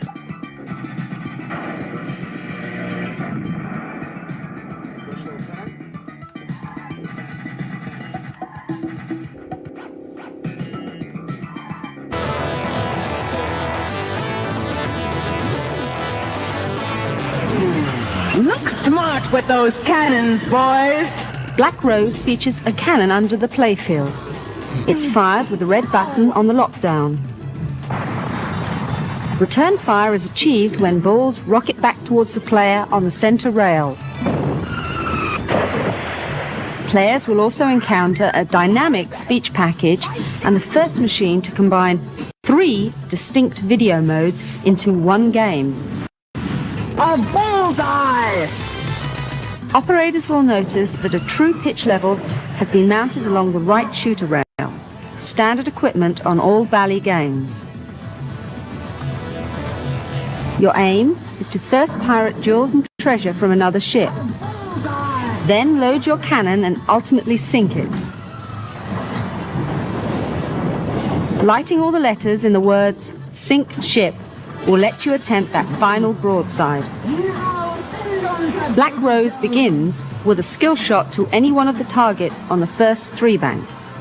A successful shot will open Davy Jones' locker. The locker can also be opened a few other ways, with successive shots around the upper small loop, by completing all 3 stand-up target banks, or by executing the 3-bank ricochet shot. Once the locker has been opened, a shot to it will load the cannon. Hitting one of the major targets will award an additional sink ship letter. Hitting the flashing targets will result in a letter plus the displayed feature. When all the letters are lit, sink the ship with a cannon shot to the broadside popper.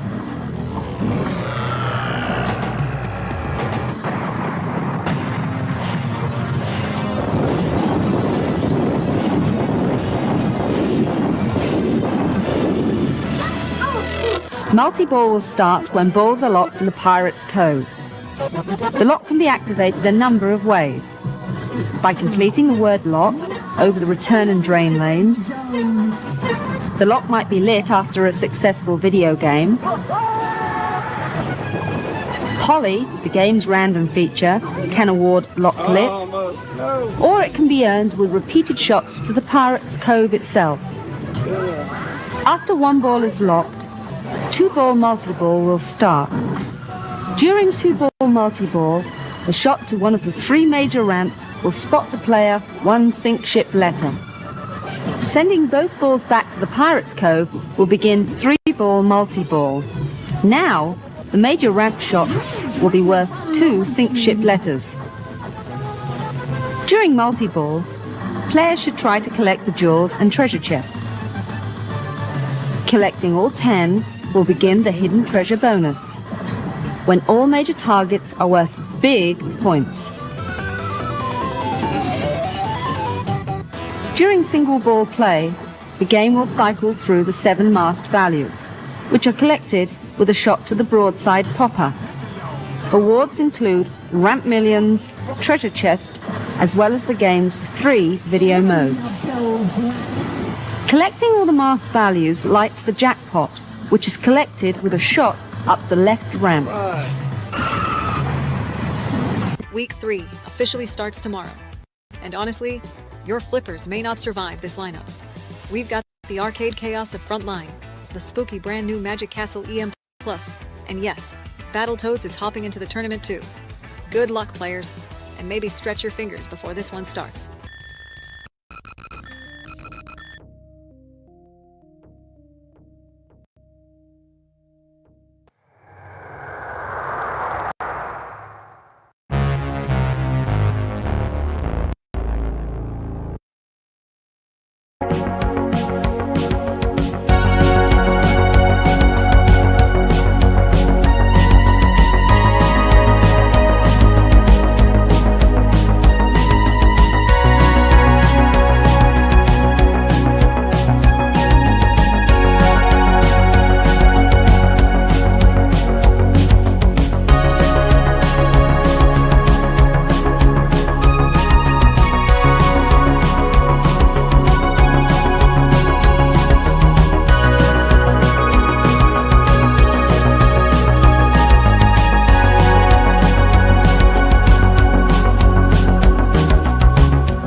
Oh my goodness, I was muted the whole time. So that's what a beautiful woman does to Papa Brad. It brings him to his knees. He can't do anything. My wife came in the chat. I'm muted. I'm talking away like a fool here on YouTube. And no one heard anything I said. But thank you so much for watching. It is truly an honor to have my wife watching. Love you, baby. I'm so glad you're watching the show. Hopefully this audio, let me know, is this audio coming through? I'm so embarrassed. She says, I blew his mind. He went on mute. That's right. I start tripping over my own words. When a beautiful woman comes around, that's what happens when I come out of this arcade. But anyway, just having some fun. Let's talk about, Is the audio working? Is the sound back? I'm so embarrassed. My wife shows up and I ruined the whole stream. And I am truly an amateur at YouTube, but that is part of the charm. If you're looking for professional, slick YouTube, you're in the wrong place. This is the homegrown, average Joe Papa Brad does this show each week for fun, for love of the games, for love of the community. Thank you so much. I'm so glad you're here watching. If you're watching on replay, thank you so much for watching. I'm going to drop the big scoop. We're talking about AtGames. This is the big story. And I'm going to play this. Here's a video of the upcoming Dinosaur Dynasty 3. Let's check it out.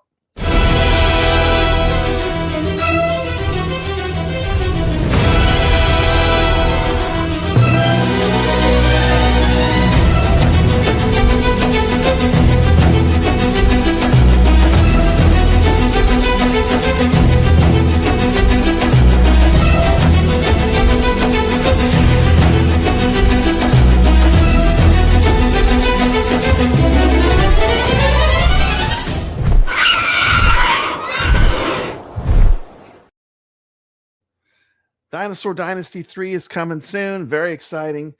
I can assure everyone right now this is going to be a fantastic game. It's a Scott Shelton game, and that means it is complex. You've got a lot of modes. This is a super good game, and the extra time that is being taken to polish it to the maximum amount. People that play AtGames Pinball, you're going to love this game. I love the game, and it's just fantastic. So it'll be coming soon.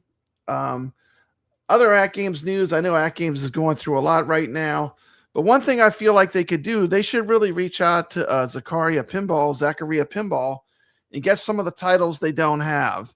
This is a title that I think AtGames could totally get that I would love to play on the AtGames Pinball machine natively, and I'm sure they could get it. But I want to show a quick clip of the Fallen Aces Pinball Pack. Right now, you can just play this on Steam, but I would love to see this come to AtGames. Check out these games.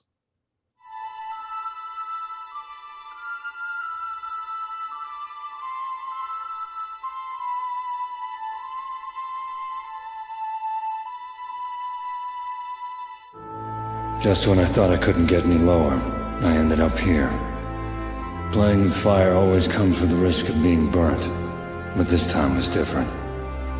This time I couldn't lie or bribe my way out of it. It was only a matter of time before the ghosts from my past caught up with me. And now they're out for blood.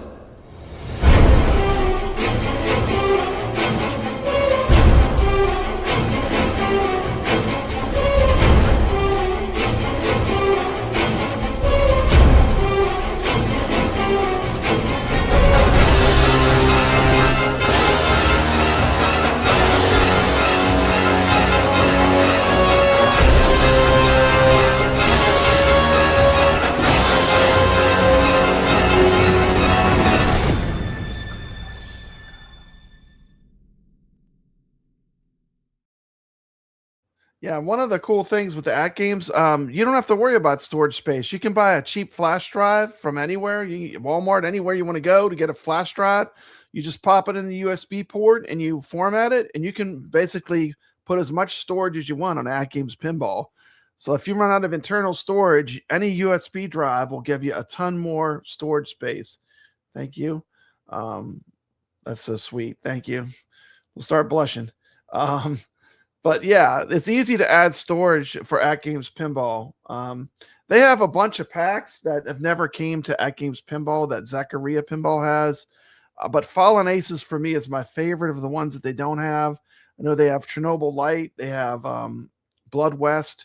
They have some other content that would definitely be good to see come to AtGames. But I would like to see those. And I did do some videos on all those games, but they are not available on AtGames yet. So the next thing I want to do, let's just take a quick look at Facebook. That's where AtGames puts their news. So we're going to go to Facebook. Let me add it to the screen. The Dinosaur Dynasty 3 I have been playing, and it's fantastic. I can tell you no one's going to be disappointed with that. If you do, I mean, you're just not into digital pinball, it's a fantastic game. I can already tell you my review is going to be very high on it. And my review will have Scott Shelton telling you how to play the game, which will be unique. It's going to be very exciting. And I cannot wait to actually get to do that video and share it with everyone. It's a good game, though. So it's worth the wait. Dinosaur Dynasty 3. Let me, what's I looking for? I have to present screen, share screen, and I need to go to my Facebook real quick. Okay. Let me just check real quick to make sure it looks good. Let me put myself small in the corner. This is usually the best way to do this. Okay. And I'm just going to go over some of the news real quick. Gottlieb table refresh is coming. That's exciting. Let me put a like on that right now. And let's see more info. Let's see. July 4th. Wow, that's not that far away. We're excited to share. Tentative target date is July 4th for customers that already own the Gottlieb tables or previous purchase packs. The refresh will be delivered as an update directly to your machine. No additional purchase required. Simply update your tables. So the Gottlieb refresh is coming. I can't wait to see what the games look like with the refresh. There's the Pinball Roulette app that allows you to randomly pick a pinball. Also has free advertising for a YouTuber to click to their Discord, which is interesting.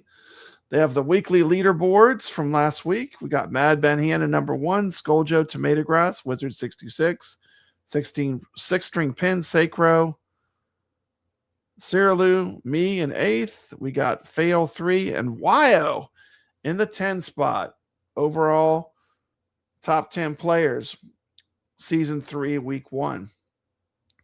Week 2 is a disaster for me because I didn't know if my scores were registering, so I really didn't play.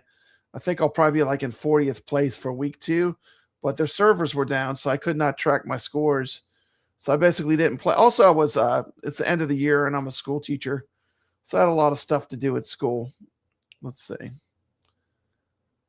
There's going to be a delay for the Teenage Ninja Mutant Turtle pinball table. Has something to do with the licensing. And that looks like that's all the AtGames news I have in my feed right now. So that's exciting. So let me close that.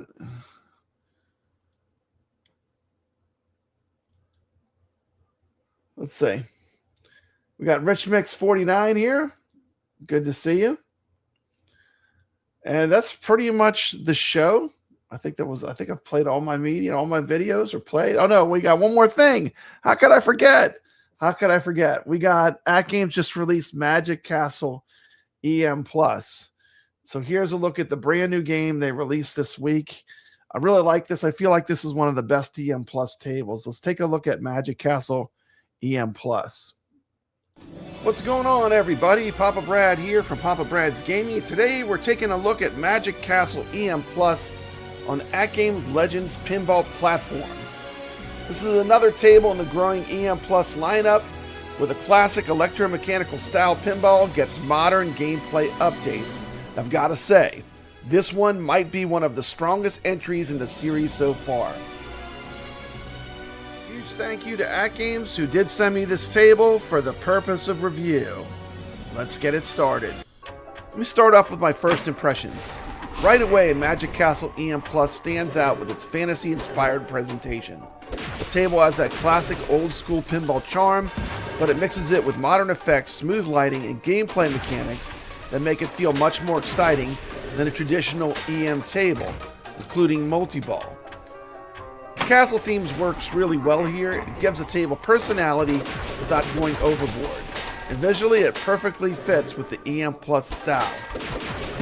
I really like Dracula. I think the eagle is an original and an interesting creative choice on the playfield. The original Magic Castle had a vulture on the playfield, not an eagle, but the eagle does look pretty awesome on this table. We'll talk about where this table shines. It's in its gameplay and flow. The flow of this table is excellent. Shots transition naturally from one side of the playfield to the other. There's a satisfying rhythm once you start chaining shots together. This table feels fast without becoming chaotic. And this is a table that does not have cheap drains. A lot of times you can nudge the ball right back into play. One thing I really appreciate is how smooth the ball movement feels. There's very few dead spots in this game, and the layout encourages you to keep shooting instead of constantly trapping up and slowing the game down to make precise shots. The ramps and lane shots are satisfying hits, and the overall geometry of the table feels carefully designed. The ramps and lane shots are satisfying to hit, and the overall shot geometry feels well designed. Like other EM Plus tables, Magic Castle blends old school pinball ideas with new mechanics. I think this table balances those elements extremely well. You've got a ball save at the beginning. You also have, if you light the red rollovers twice, you get them all 2 times, you get add a ball. If you do it again, you get 3 balls. So it has up to a 3-ball multi-ball, and that's uncommon for this electromechanical age. You still get the simplicity, though, and accessibility of a classic EM pinball machine. That's the focus of these games. Old school pinball, but with some modern touches. Features like ball saves, combo scoring, and more dynamic progression make the game feel much more deeper. This game is approachable for beginners, but skilled players can really start building strategies once you start learning the table flow. The sound package, I have to say, is also outstanding here. The effects are crisp, the feedback is satisfying, and the SSF, if you have it on the AtGames pinball platform, really brings this table to life and makes it feel like you're playing an actual pinball table. I know it's virtual pinball, but the SSF really enhances the experience. That's well done. So I'm going to give them kudos for that. You can also really feel the ball movement as it rolls across the cabinet. That leads a lot to the immersion, especially on these EM Plus tables. Music and fantasy atmosphere also fit the theme nicely without becoming distracting. What I liked: excellent table flow, fast and satisfying gameplay, great balance of classic and modern pinball ideas, fun progression through the game, very strong SSF audio experience if you have the SSF kit on any of your AtGames pinball machines. The game has an addictive one more game factor. I'm going to point out a few of the minor negatives. Honestly, I didn't find any major issues here. Some people might have issue with the AI art. I find that the art is very attractive. I think this table pops quite nicely with the artwork. The eagle is maybe a questionable choice, but honestly, what makes this table, the magic of it, is the simplicity. It's really part of the charm of playing an EM Plus table. And while the fantasy theme is enjoyable, it may not stand out visually from some of the more elaborate modern digital pinball tables. This is not a super well-defined theme with a game telling a story. If you want that, there are tables that can do that. This is just a fun, basic pinball table. And because of that, I'm going to give this a final score, shocking, 9 out of 10. And for all those reasons, I'm going to give this game an excellent score. I feel like this is one of the best EM Plus tables.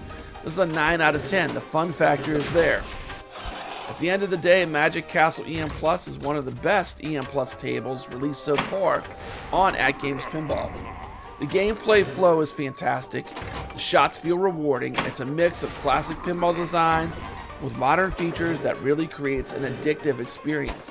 The fact that after you finish playing, you want to play it again tells you it's a good game. If you enjoy fast-flowing pinball with an accurate arcade-style feel, this is definitely a table worth checking out. Have you played Magic Castle EM Plus yet? Let me know what you think in the comments down below. If you enjoyed this review, make sure to hit that like button, subscribe, and ring that notification bell for more pinball, retro gaming, and arcade content right here on Papa Brad's Gaming. Send us out with some footage of my 3 billion point plus game of Magic Castle EM Plus. Check out the full video on my channel. It's in a separate video. It's about a 20-minute game. This allows you to see the game with the back glass, which I think is really cool. I like the way it kind of flashes with the lightning. And the just got the 2-ball multi-ball. You get that from rolling over the red rollover lights twice. If I can do it again, I can move up to a 3-ball multi-ball. Once again, just look at the flow of this game. In motion, this game is a thing to behold. One other thing I didn't mention is I do like the snake path down, and I really like the eject. It lands the ball right on your flipper so you can fire it off again. And that adds to the speed of this game. This is one of those games you really don't have to trap up and slow down to a crawl to have fun on it. And I just got the 3-ball multi-ball, so you can see what that looks like.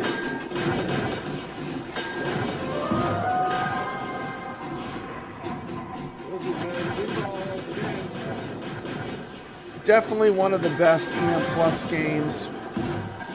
Check it out if you like this genre and this style of game. I'm a fan of it.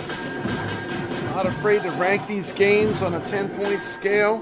I am an avid pinball player, and I am in the top 10 AtGames pinball players in the world, as ranked by the IFPA. So I feel like my opinion does have some gravity to it. I play a lot of pinball. Not afraid to give a game a good rating if I feel like it deserves it. As always, thanks for watching.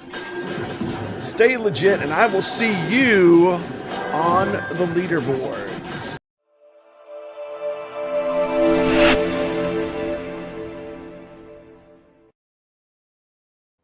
Big thanks to Gamesboro for taking the time to talk with us today. Let us know down in the comments. Are you getting tired of subscriptions and constant updates with modern gaming? Or do you still prefer today's gaming experience? Don't be afraid to like, subscribe, and ring that bell for notifications for more retro gaming and pinball content right here on Papa Brad's Gaming. Thanks so much for watching. We'll see you again next week. Well, Papa Brad's a gaming. He's got passion in his soul.